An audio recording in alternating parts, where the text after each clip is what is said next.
सबसे बड़े दानी की कथा। बहुत समय पहले महाभारत युद्ध की आंधी पूरे भारत में चल रही थी। चारों ओर अफवाहें थीं।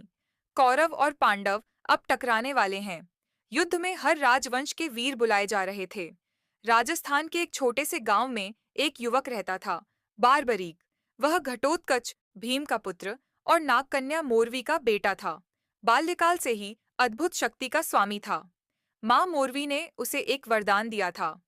तुम्हारे पास सिर्फ 3 बाण होंगे, लेकिन इन 3 बाणों से तुम पूरी दुनिया को जीत सकते हो।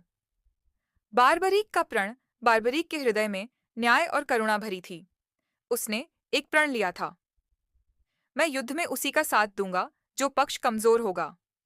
उसके लिए यह युद्ध सही गलत का नहीं, बल्कि कमजोर की रक्षा का था। श्री कृष्ण का आगमन। जब श्री कृष्ण को पता चला कि बारबरीक जैसा योद्धा युद्ध में आएगा, तो उन्होंने उसकी परीक्षा लेने का निश्चय किया। वे साधु का रूप धारण कर बारबरीक के सामने आए। श्री कृष्ण साधु के वेश में। वत्स, तुम युद्ध में किसका साथ दोगे? बारबरीक, जहां सेना कमजोर होगी, मैं उसी के साथ खड़ा हो जाऊंगा। श्री कृष्ण मुस्कुराए और बोले, लेकिन बेटा, युद्ध में स्थिति बदलती रहती है। अगर तुम पांडवों की ओर जाओगे, वे मजबूत हो जाएंगे, तो तुम कौरवों के साथ हो जाओगे। फिर पांडव कमजोर हो जाएंगे और तुम उनका साथ दोगे। इस तरह तो तुम अकेले ही दोनों सेनाओं का अंत कर दोगे। बारबरीक चुप हो गया। वह जानता था कि उसकी शक्ति युद्ध के संतुलन को बिगाड़ सकती है। दान की मांग। श्री कृष्ण ने कहा, युद्ध में जाने से पहले वीर दान देते हैं। क्या तुम मुझे दान दोगे? बारबरीक ने हंसकर कहा, हाँ, बताइए क्या चाहिए? घोड़ा, धनुष, सोना? श्री कृष्ण का स्वर गंभीर हो गया। मुझे तुम्हारा शीश, सिर चाहिए।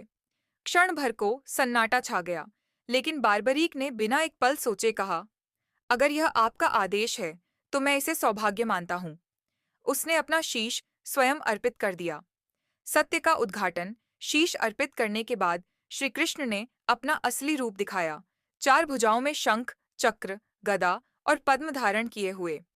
श्री कृष्ण, वत्स, तुम सबसे बड़े दानी हो। तुम्हारे इस अद्वितीय बलिदान के कारण मैं तुम्हें आशीर्वाद देता हूँ। कलयुग में तुम श्याम नाम से पूजे जाओगे। जो भी सच्चे मन से तुम्हारा नाम लेगा, उसकी मनोकामना पूरी होगी। युद्ध का साक्षी। श्री कृष्ण ने बारबरीक के शीश को युद्ध भूमि के ऊंचे स्थान पर रख दिया। वह पूरा युद्ध देखता रहा। युद्ध समाप्त होने पर उसने श्री कृष्ण से कहा, महाराज, मैंने देखा कि जीत न तो पांडवों की हुई, न कौरवों की। जीत तो केवल आपकी रणनीति और ईश्वर की इच्छा की हुई। खाटू श्याम धाम की स्थापना। युद्ध के बाद बारबरीक का शीश राजस्थान के खाटू गांव में भूमि के भीतर चला गया। सैकड़ों साल बाद राजा रूप सिंह चौहान को स्वप्न में आदेश मिला कि वह शीश को निकालकर मंदिर में स्थापित करें। तब से खाटू धाम लाखों भक्तों का तीर्थ बन गया। संदेश। खाटू श्याम जी की कथा हमें सिखाती है, असली वीरता त्याग में है।